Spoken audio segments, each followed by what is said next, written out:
this, right? And to be sure you're all ready to tackle it. And so when you can answer these 8 questions, you're pretty well on your way. Everybody knows what success is going to look like in 90, 180, 360, in 1,000 days. This is what our work that we're going to do today is going to look like in 1,000 days. Right? Hard to tell, but you can think about it. Which current short and long-term organizational strategies, goals, and values does this improvement align with? Go back to the guiding statements of your organization, right? Back to those guiding statements and say, does our improvement, is this match our values, and does it match our 5-year goal, and is it in the 1-year operational goal? Because all of that will help sustain the change. Why is it important now to spend time on this? Right? Think about that. Is there long-term buy-in and involvement from those in authority positions? Your point exactly. If leadership's not on board, or if your leader is somebody that you think is going to retire next year and this is a 3-year project, who's going to take their place and are they on board? Right? And I've seen that happen too. What are the risks? Talk about the risks. Talk about the challenges. They will come. Are they surmountable?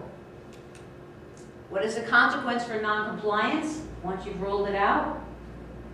Right? Holding people accountable. If their personal behavior has to change, how are you going to assure that that has happened and will continue to happen? What data, resources, skills, and budgets will be needed? Right? We all measure outcomes. How's that going to happen? Who's going to do it? And how long can they be sustained? What training and coaching will be provided at every level? From leadership to front line. Is everyone going to be changed on the new way? Right? All of this is in the planning stage, right? Okay, so factor 4 is what are you going to use for a process? All right, well, everybody knows Cotter's 8 stages, right? He's written books. If you're new in change, you want to learn that, right? What's expected? What's normal, right? How does it really work? So he goes through his 8. Sense of urgency, right? Craft a new significant opportunity. Build a guiding coalition. We kind of talked about getting everyone on board. Form a strategic vision and initiatives. Get your stump speech ready. Right? Stump speech is going to have to. We're all on the same team. We're all going to have to know the key factors of our stump speech. Right? And be able to. It's like, okay, if I want, what's our top 3 stump speech bullets? Right? Everybody should know them. Right? Not just the person that's leading it, because that's just one person. To sustain change, everybody's got to understand.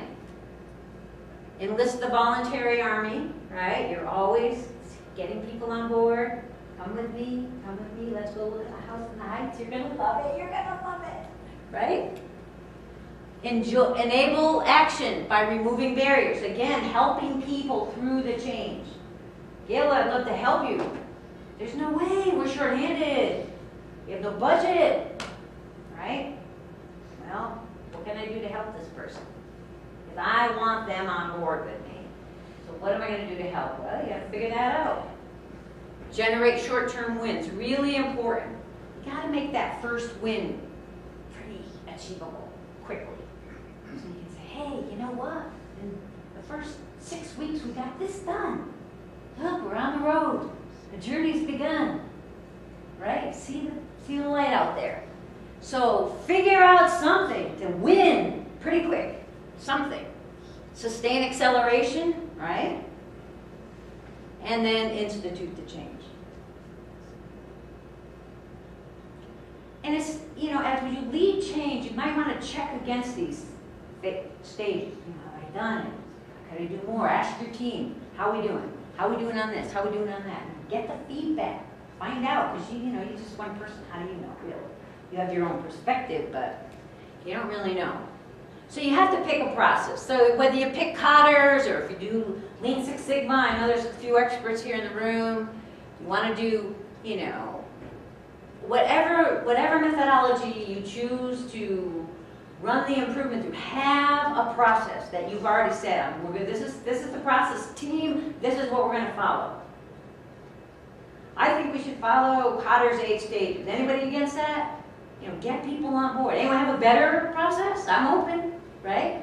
Again, sell, not tell, right? So you pick, and then you get to the preparation stage, right? So this is a really important one, and I have this on the sheet too. As you sit down as a team, you have them highlight the things they think they're worried about, okay? Okay, so some people know from experience, well, it didn't work because nobody told anyone what was going on, right? Poor communication. So maybe everyone will highlight that one, because that one's a known problem in your organization. Or maybe what they really worry about is time delays, right? But get everybody's opinion. Everybody can say, you know, this is what I'd be worried about. You know, we're talking, we want to sustain this change. I can tell you right now, so-and-so is not going to move their butt to help us 1 inch, right? Okay, let's talk about that. One of my early careers was in sales, believe it or not, and I sold radio time. So you had to convince people to spend money on air, right? So, you know, that's a bit challenging.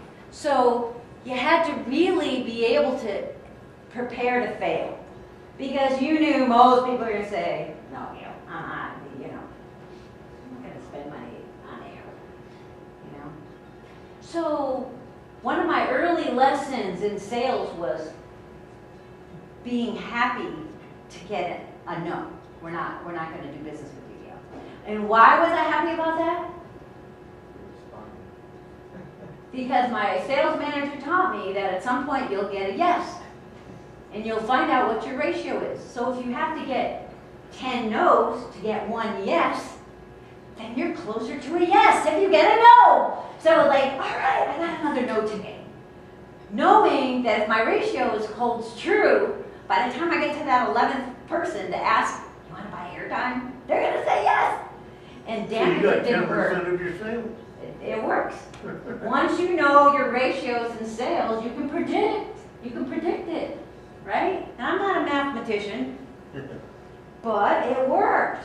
So failures became a really, you know, that's encouraging, right? So if your ratio is 1 to 11, that's how you can get ahead. So knowing your failures and preparing. So and then we would practice. So what if they say, not interested, I don't have the money today. What do you say? Well, so we were trained on that. We would say, when does your budget come due? Or when, you know, we had the scripted. We knew what to say.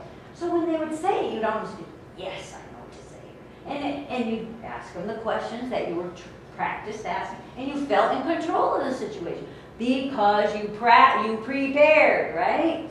And, you know, I love Coach Wooden. Failing to prepare is preparing to fail. So part of the improvement change model is to go through each of these scenarios, and if your people are all worried about a particular 1 or 2 of these factors, figure it out. Okay, let's plan on this happening. What are we going to do as a team to overcome it?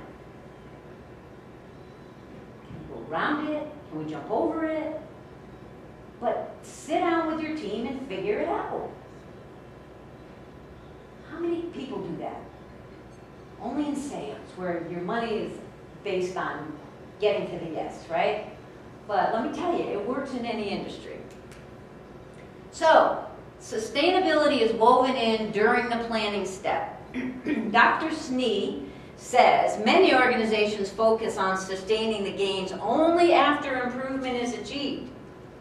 Intuitively, that may seem the correct sequence, but in fact, it is backwards. The time to focus on sustaining improvement gains is well before the initiative is launched, right? And we know that, intellectually we know that. We've got to translate that emotionally. Take those extra steps to really think it through.